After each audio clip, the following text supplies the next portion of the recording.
तो आज हम एक बहुत ही ज़रूरी सवाल पर बात करने वाले हैं। एक ऐसा सवाल जो हम सब कभी ना कभी सोचते हैं। क्या हमें सच में शेयर बाजार में निवेश करने की ज़रूरत है? चलिए आज इसी गुत्थी को सुलझाते हैं। चलिए सीधे मुद्दे पर आते हैं। हम सब अपना पैसा बैंक में रखते हैं, है ना? ये सोचकर कि वो वहां बिल्कुल सेफ है। पर एक मिनट रुकिए, क्या वो सच में उतना सुरक्षित है जितना हम सोचते हैं? हाँ, ये बात तो सही है कि वो पैसा चोरी नहीं होगा या कहीं गुम नहीं हो जाएगा। लेकिन एक ऐसा अनदेखा खतरा है जिसके बारे में हम ज्यादा बात नहीं करते। क्या होगा अगर मैं कहूं कि बैंक में पड़ा हुआ पैसा हर गुजरते दिन के साथ अपनी असली ताकत, मतलब उसकी जो खरीदने की शक्ति है, वो खो रहा है? आइए समझते हैं ये हो कैसे रहा है। और यहीं पर एंट्री होती है एक खामोश चोर की।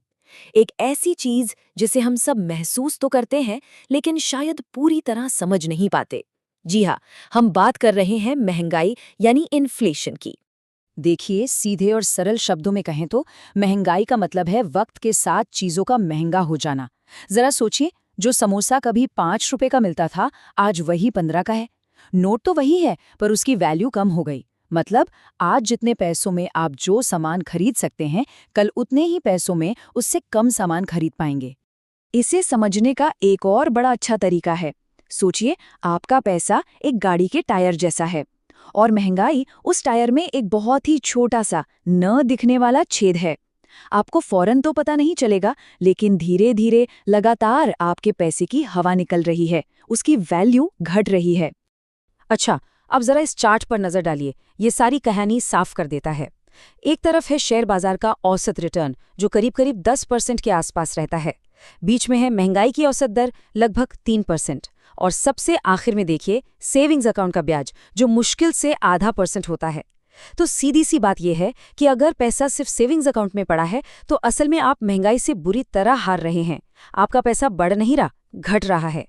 तो फिर सवाल ये उठता है कि इस खामोश चोर से लड़ें कैसे?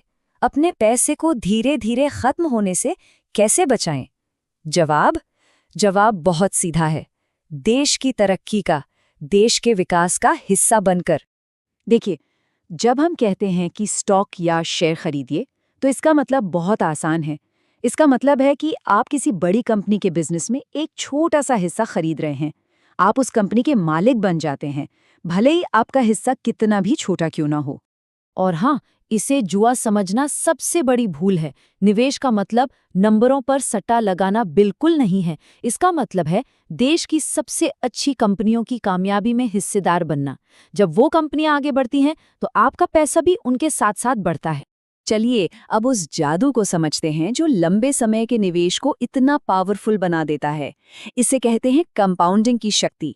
कुछ लोग तो इसे दुनिया का 8वां अजूबा भी कहते हैं, और वो गलत नहीं है। जरा इस नंबर पर एक बार गौर कीजिए, ये सच में चौंकाने वाला है। सोचिए, अगर कोई हर महीने सिर्फ 5,000 रुपए 10% के औसत रिटर्न पर 30 साल तक लगाता रहे तो वो रकम 1 करोड़ रुपए से भी ज्यादा बन सकती है। ये कोई चमत्कार नहीं है, ये सिर्फ और सिर्फ गणित की ताकत है। तो ये काम कैसे करता है? इसे स्नोबॉल इफेक्ट कहते हैं। जैसे बर्फ का एक छोटा सा गोला जब पहाड़ से लुढ़कता है तो वो अपने साथ और बर्फ लपेटकर बड़ा होता जाता है। वैसे ही पहले आपका पैसा थोड़ा रिटर्न कमाता है, फिर वो रिटर्न भी आपके असली पैसे में जुड़ जाता है।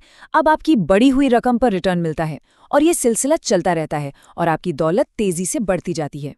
तो हमने ये तो समझ लिया कि पैसा कैसे बढ़ता है, पर असली सवाल है क्यों? ये सब करने का फायदा क्या है? देखिए, ये सिर्फ नंबर बढ़ाने का खेल नहीं है।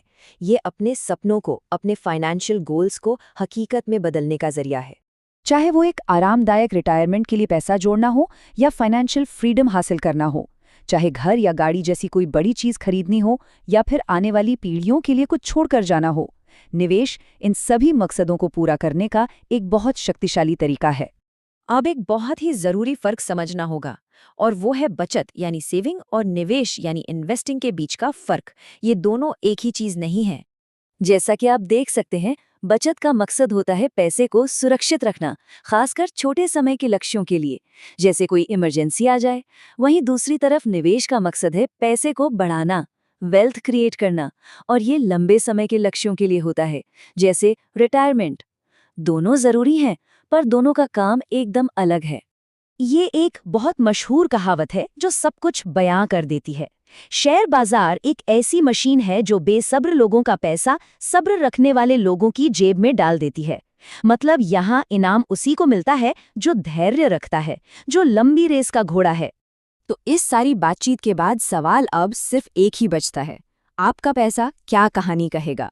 क्या वो बैंक में पड़ा पड़ा अपनी कीमत खोता रहेगा, या फिर वो आपके लिए काम करेगा, बढ़ेगा और आपके सपनों को सच करने में आपकी मदद करेगा? फैसला आपके हाथ में है।